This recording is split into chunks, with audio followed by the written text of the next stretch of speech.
खून खटल्यात मुंडे आणि उदयनराजे यांची दोस्ती जमली ती कायमचीच।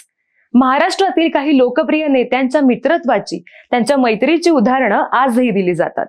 याच रांगेत एका जोडीचं नाव आवर्जून घेतलं जातं। ती जोडी म्हणजे गोपीनाथराव मुंडे आणि छत्रपती उदयनराजे भोसले। आजही जेव्हा गोपीनाथराव मुंडे यांची आठवण निघते तेव्हा उदयनराजे भोसले भावुक झालेले दिसतात। गोपीनाथराव मुंडे म्हणजे आपले फ्रेंड, फिलॉसॉफर, गाईड असल्याची आठवण आजही उदयनराजे सांगतात। पण या अजरामर झालेल्या मैत्रीची सुरुवात झाली होती एका खून खटल्याच्या दरम्यान। निवृत्त पोलीस अधिकारी सुरेश खोपडे यांनी त्यांच्या नवी दिशा पोलीस प्रशासनाची या पुस्तकात या घटनेचा सविस्तर तपशीलच दिलाय। त्यामुळे नेमकी ही घटना काय होती जाणून घेऊयात या व्हिडिओच्या माध्यमातून। 11 सप्टेंबर 1999 रोजी विधानसभेच्या निवडणुकीच्या मतदानाच्या दिवशी देशभर खळबळ उडवून टाकणारी घटना घडली। साताऱ्यातील नगरसेवक शरद लेवे यांचा खून झाला होता आणि धक्कादायक म्हणजे पोलीस ठाण्यात जी फिर्याद देण्यात आली होती त्यामध्ये तत्कालीन युती सरकारामधील एक राज्यमंत्री तसेच छत्रपती शिवाजी महाराजांचे 13वे वंशज श्री उदयनराजे हे त्यात प्रमुख आरोपी म्हणून दाखवण्यात आले। फिर्याद देखील एकदम मुद्देसूद, संक्षिप्त आणि परिपूर्ण होती। 11 वकिलांना एकत्र बसवून ही फिर्याद बनवण्यात आली।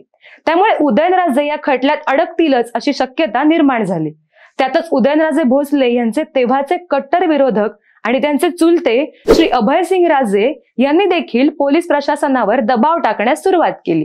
श्री अभयसिंग राजे यांच्या नेतृत्वाखाली हजारेक लोकांचा जमाव जमला होता आणि आरोपी उदयनराजेंना अटक केली नाही तर सातारा पेटेल अशी धमकी ते देत होते।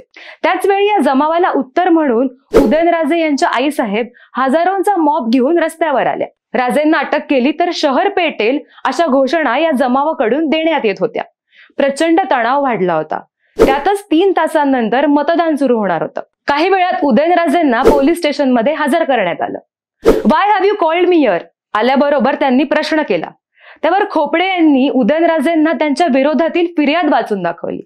त्यावर हे सर्व साफ खोटं आहे एसपी साहेब, तुम्ही नवीन आहात, हे कुंभाड माझे चुलते अभयसिंग राजेंनी रचलंय, आमचा जुना वाद चालू आहे अशी सफाई उदयनराजेंनी पोलीस अधिकारी खोपड्यांना दिली। आणि मी निर्दोष आहे, मी निघालो असं म्हणत उदयनराजे तिथून निघाले।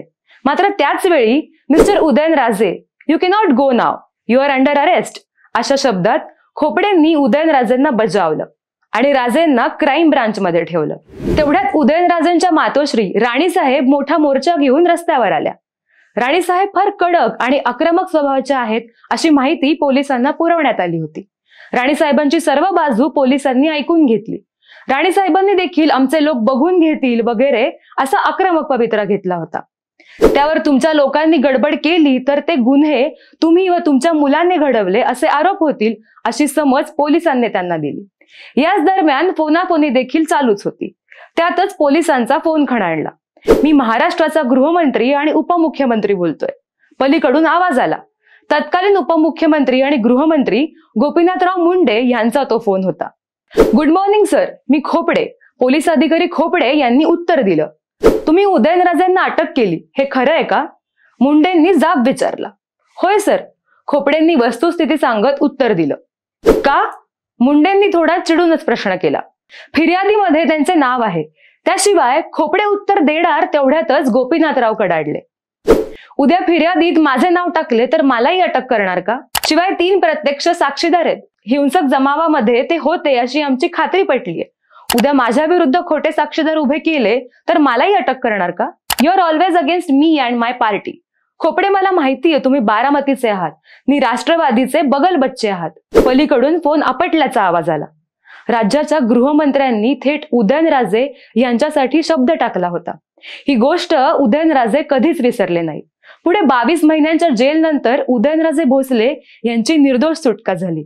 पण त्याच वेळी गोपीनाथराव आणि उदयनराजे यांच्यात जीवाभावाच्या मैत्रीचं नातं निर्माण झालं, जे पुढे आयुष्यभर कायम राहिलं।